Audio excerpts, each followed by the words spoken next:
fans of High School Musical. And some people say that Troy or Gabriella are the main stars of the show, but we all know that's not true, don't we? Because it's obviously Ryan. Please welcome to the stage, Lucas grabeel!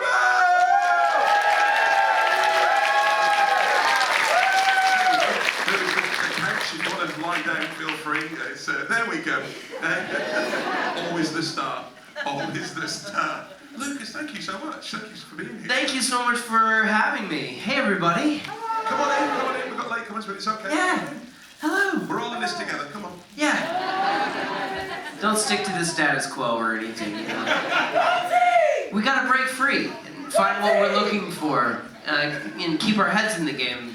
Because, yeah, at the end of the day, we're all in this together. Hey, Lucas, what team? Wildcats. What team? Wildcats. Wildcats. Get your head in the game. I think it's supposed to go the other way around, but I like doing that. I rarely get to do it that way. Thank you. So, thank you so much for being here. It's not your first time doing the Comic Cons, is it? No, I was here 2 years ago. Yeah. Yeah. Lovely to be back.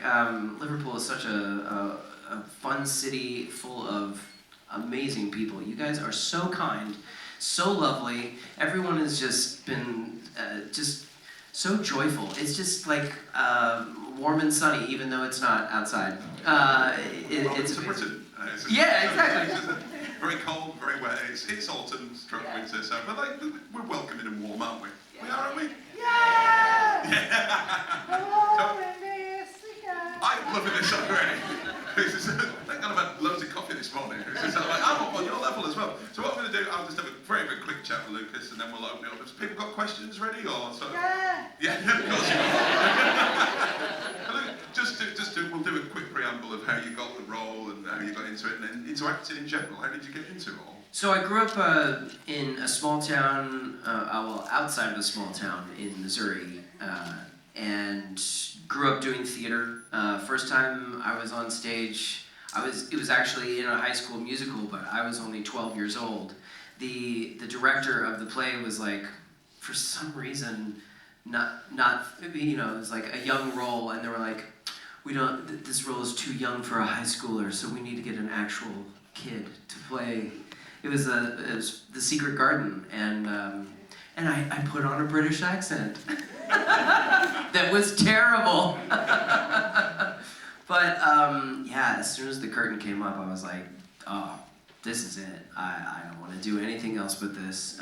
So from then on, from 12 to 18, community theater, regional theater, opera, musicals, stage plays, improv, you know, anything I could do to, you know, get better, dancing, you know, all that stuff. I kind of stopped playing sports, which I had grown up doing, and really focused on theater.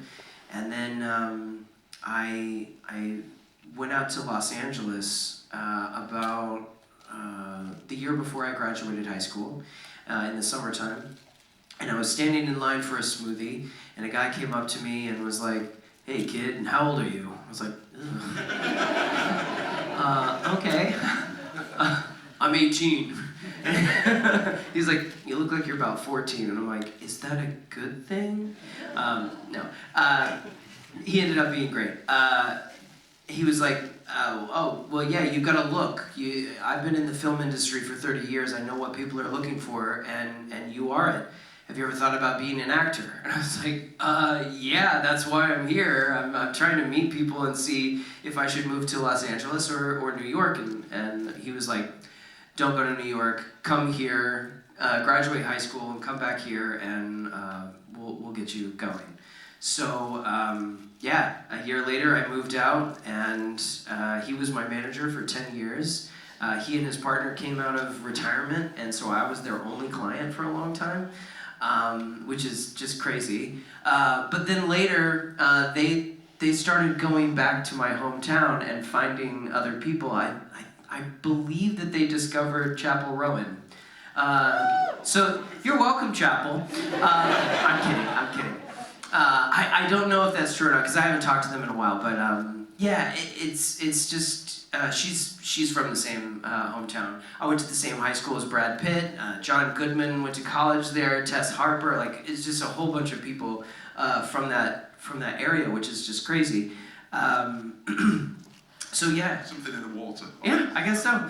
So yeah, I moved out to LA, started booking commercials and stuff right away, which was just insane to me. Within 5 months, I booked Halloween Town High, my first Disney movie, my first movie ever. And then it kind of got real for a second, which I was really glad that I got a taste of that.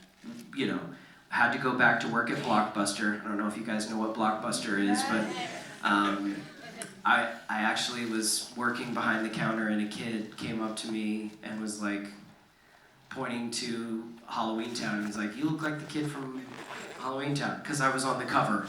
And I was like, "Yeah, that's me." He's like, "No, it's not. You work at Blockbuster." I'm like, "Well, let this be a lesson to you, child. Not every actor is a millionaire and can not have to work at Blockbuster."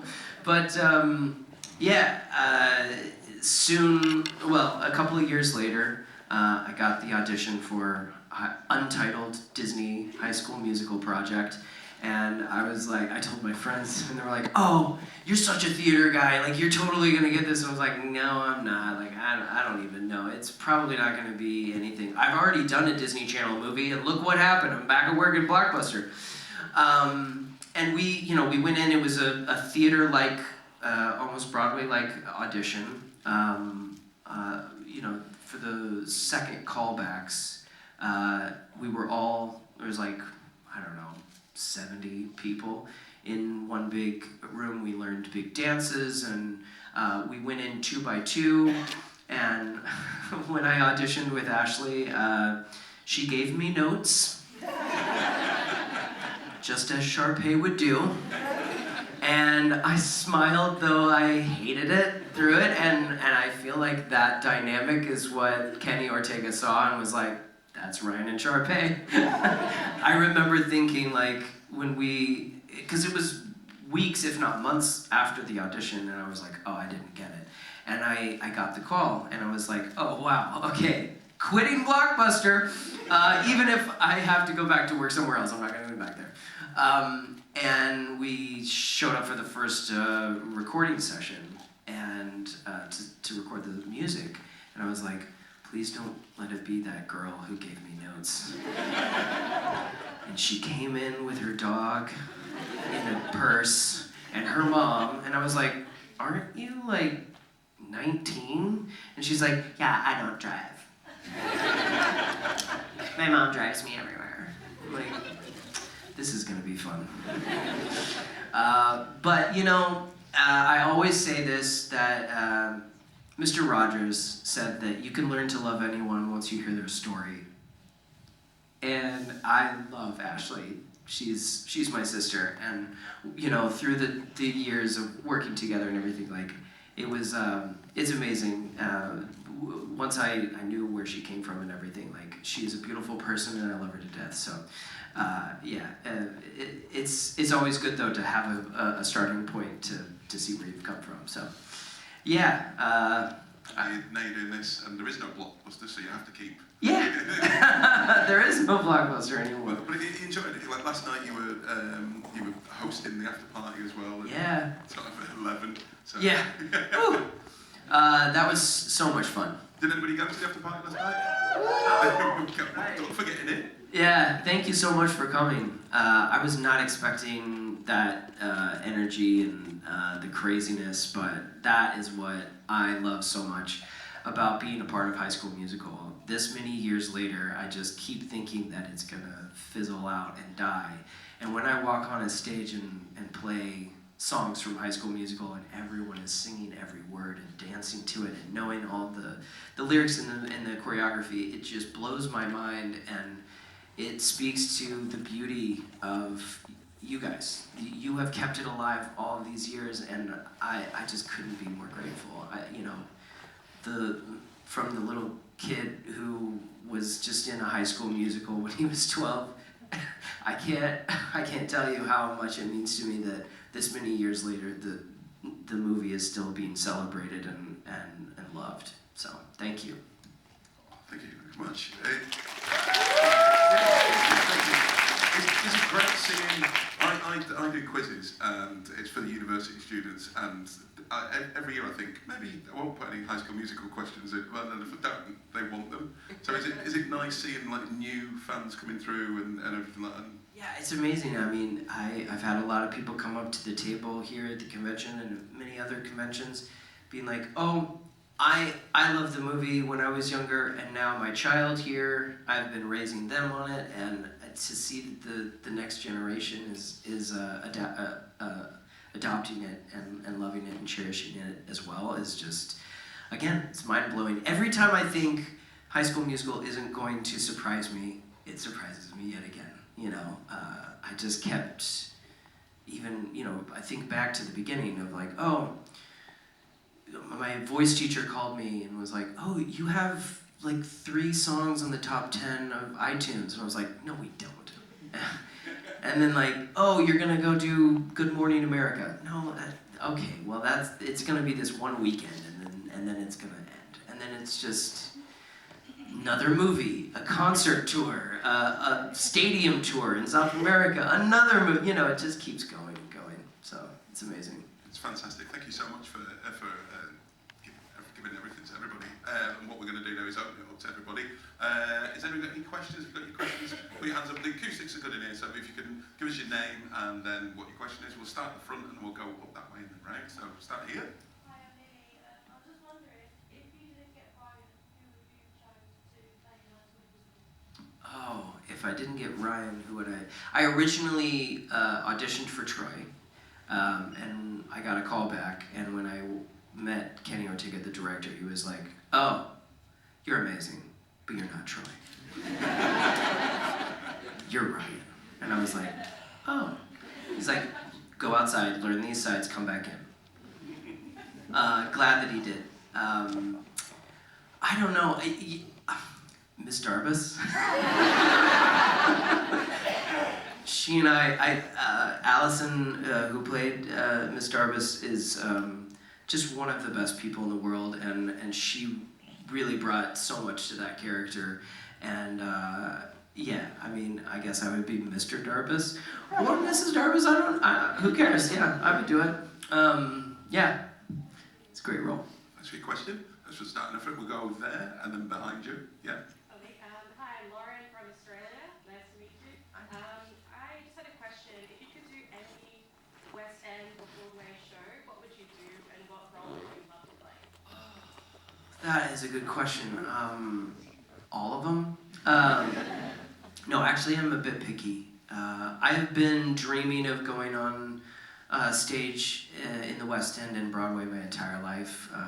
I actually have signed 3 different Broadway contracts that all fell through. I was gonna play Mark on Rent when it ended on Broadway, but I couldn't because of High School Musical 3. I was going to take over for Corbin as Jesus in Godspell, but it closed before I got a chance to do it. And then I was offered a role in Book of Mormon, but I was shooting the TV show Switched at Birth, and the show was like, we're only going to have a few months off, and Book of Mormon wanted at least a 6-month contract because it was the hottest show on Broadway. And it's been devastating every time when something like that doesn't happen because it's just been such a dream of mine. But I know that just means the right role hasn't come along just yet. Sweeney Todd's one of my favorite shows. I would love to do that. I was in Oliver when I was a kid, so I would love to play Fagin at some point. Maybe I'm a bit young now, but I really want to originate a role, and I think that is. I keep telling myself that's why it hasn't worked out, because I'm going to find a new show and grow and create the character from the ground up, and that would be my dream. Hope to see you soon. Thank you. Thank you for your question. Have you come from all Australia as well? Oh, wow. Well, I moved to Spain like a month ago. Oh, okay. So it's just a short hop over. So the question is, question behind you? Hello. Hi. I'm Tom. I've been a High School Musical fan since 2008. Amazing. I played Troy at school. Oh, nice. Yeah. My question for you is, if you could give an aspiring actor any advice for anyone that wants to go into professional performing, what would your advice be and why? Advice would be, I always say to say yes and do everything. You know, you never know what you're going to be asked to do as an actor. And learning is such an important part of being a human and being a well-rounded person. But as an actor, the last thing that this world needs is another dumb actor. Because there's a lot of them out there. So, you know, learn and educate yourself. Learn about history, take up different hobbies, learn different activities, sports or dancing.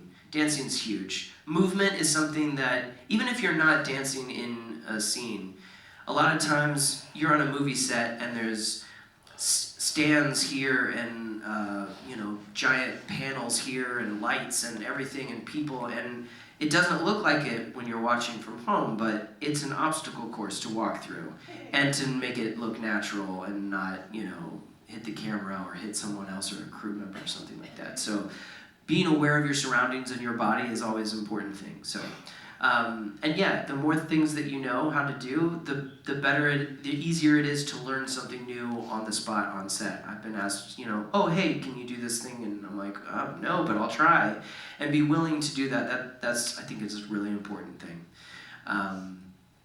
And also, once you're on the journey, the best advice I have ever been given, and I think this applies much more than just the film industry, is never try to figure it out.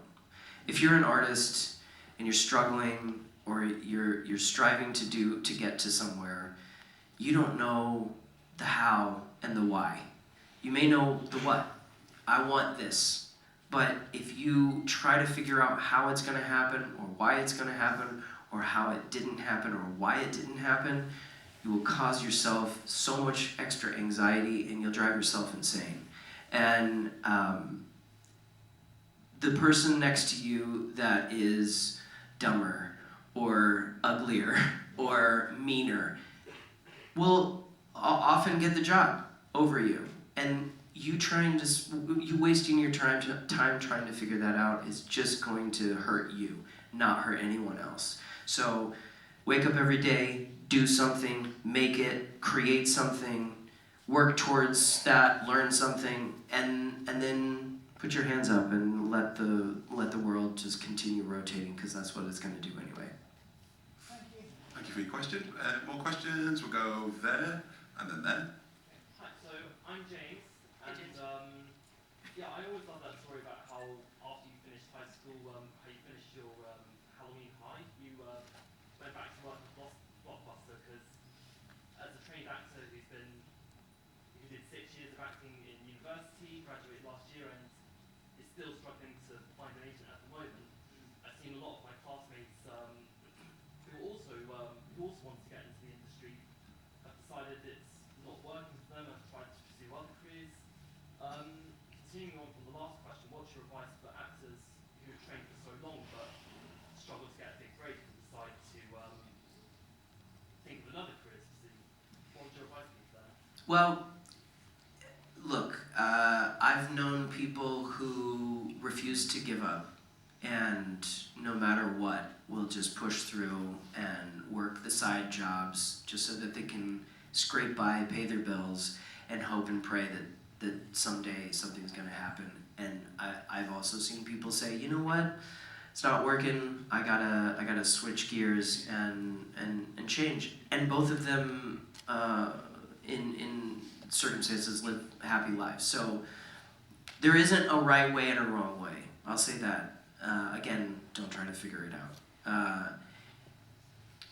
Trusting your gut is a learned thing, and it takes time. And you don't always know what your gut is telling you, even though it's supposed to be instinctual.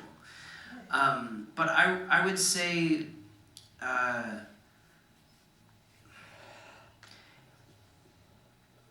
dreams are dreams, right? And it's important to have them. But changing gears does not mean that you are giving up on your dream. Education, experience, the things that you have done to get you to where you are was all meant to be. And you are right exactly where you need to be right now. We all are. Everything that has happened, good or bad, or everything in between, has made us who we are, and we have to be thankful for that and hold on to that. So be grateful for all of the things that have happened to bring you to this place. And I also agree, like, I've gone through periods where I've thrown my hands up and been like, what the hell am I doing? I don't know if I should be doing this. And it happens all the time. It'll happen the day after something huge happens for me. You know, I'll walk off of a stage of a sold out crowd and be like, I don't know if I can do this anymore. So that feeling may not ever leave, even if you gain success or more experience. It's always, as living as an artist, there's always a question of, is this right? Because we're so focused a lot of the time on how other people see us and how other people judge our art. You have to find something within yourself to say, I am a performer, I am a dancer, I am a singer, I'm an actor, whatever it is, and that's all that matters. That's all that I need. I don't need validation. I don't need to have someone tell me that I'm good or bad or good enough, you know? And sometimes that comes with millions of dollars, and sometimes that comes with, you're gonna do a community play every now and then, but you're gonna have a really great job doing something else that you love. My ex-girlfriend and I, we were together for almost 13 years, and she tried the entire time to try to be an actor and living out in LA, and I watched her do shitty tape stage reading after stage reading, and birthday parties and singing in caroling groups and all these odd jobs. She did everything, and she tried so hard. And when we broke up, she moved to New York to pursue a stage career, got on Broadway, and then the pandemic hit. And had to go work at Target. And after the pandemic, through the pandemic, she got another job working at a gym. She now manages a whole company. She absolutely loves her life. She's married. She has a baby that's gorgeous. We're great friends, and that's a sidebar. But she's living a great life, and she doesn't feel, all the time when we were together, she was like, I don't want to give up on my dream. But the second that she released it and she just went into another direction, she found a beautiful life. And I'm not saying that's for you, but allowing yourself to just be and not worry about what's next, or again, the how and the why, will let you truly connect with yourself and know what your gut is telling you to do. Thanks for the question, thanks for the answer.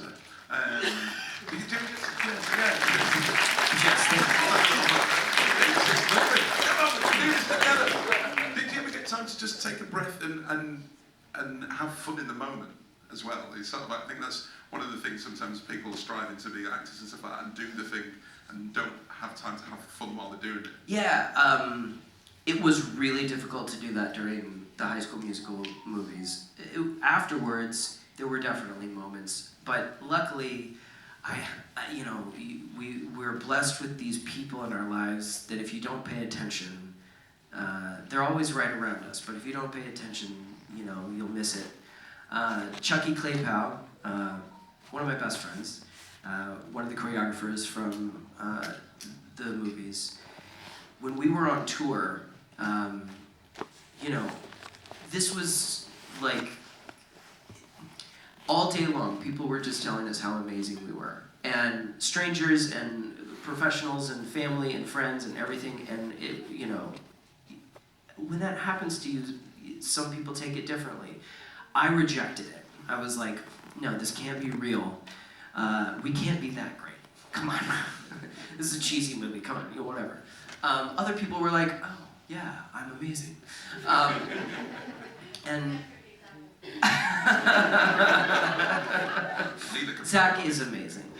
No, but where was I going with that? Oh, Chucky was really amazing to have around because he was always like, guys, you do not understand how special this is.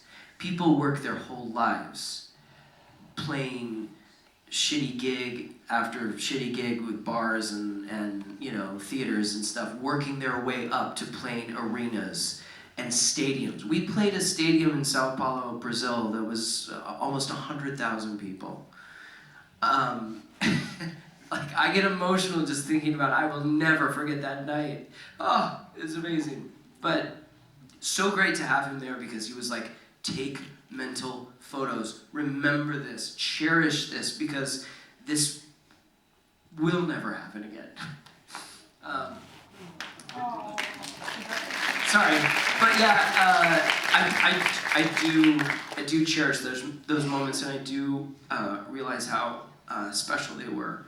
And even though there was so much chaos and moving here and moving there, and like life was, we lived so much life in such a small amount of time. I mean, we did 2 tours and 3 movies in 3 years' time.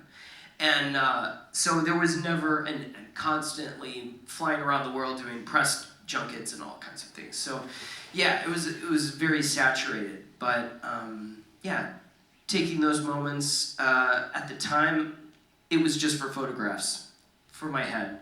Now, when I look retrospectively and think back, that's the time I really get to cherish and breathe and just live in it. And it's times like these when I get to meet people like you and talk about it and share stories that really makes me live in this moment and really just be grateful. We'll have another question here. My name's Robbie. You used to play young Lex Luthor and Superboy. What was it like working on the set of Smallville? Smallville was such an amazing gig. I've been so blessed to have like some really cool roles. I grew up such a comic book fan. I love DC and Marvel.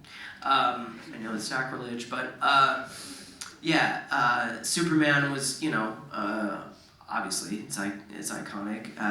And so I had auditioned for Smallville probably 10, 12 times.